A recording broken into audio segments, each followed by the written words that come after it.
Hello guys. So ayan, bumili ako ng tea sa Canada.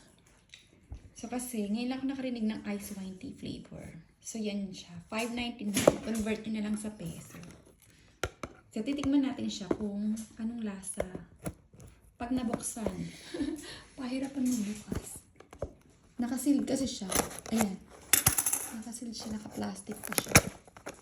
Kaya, alam mo na, hindi pa natin titikman.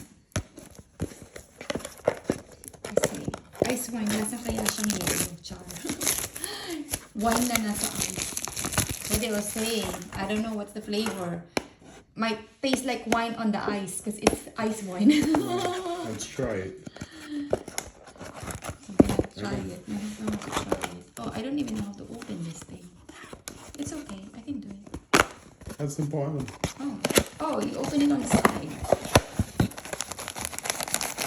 Tapos naka-plastic ito. So, diba? It's a nice packaging. It's all sealed.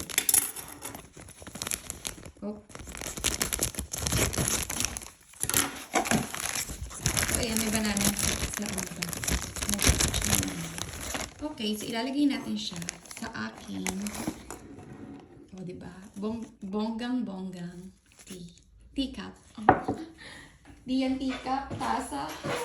Malaking tasa. So, syempre, dahil wala siyang tali, o diba, kutsarain natin siya para mag-mix. Patikim natin sa asawa ko masarap. Hindi ko siya papakita kasi hindi siya nagsukulay.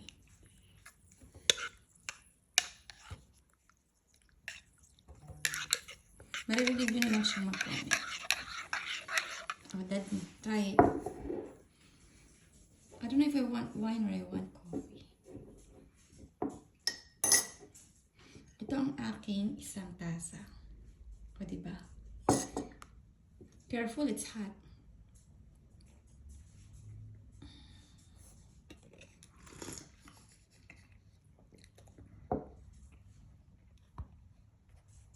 What's that face? You don't like it? That's $5.99. Doesn't taste good? You taste it. Tell me. You're the one reviewing it. What it tastes like? Grass?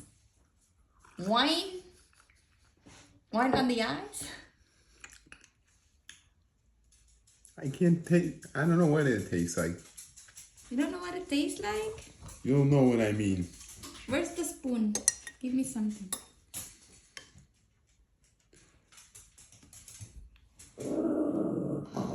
Smells good though. It smells candy. Maybe you like it. It tastes like candy. Really? Yeah.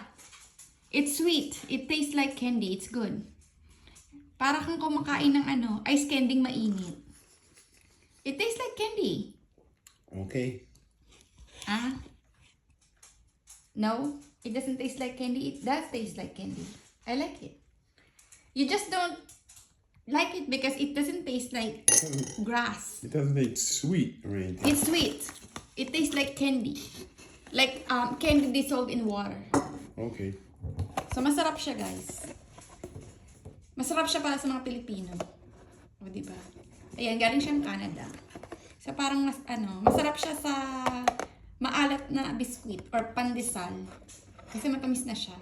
So hindi siya bagay sa mga biko, ganun, sa mga matamis. So ayan, magbasa kayo. Okay, guys. So next time, pag nagpunta ulit ako ng Canada, bibili ko ng marami. Kasi masarap pala siya. Okay na. Bye.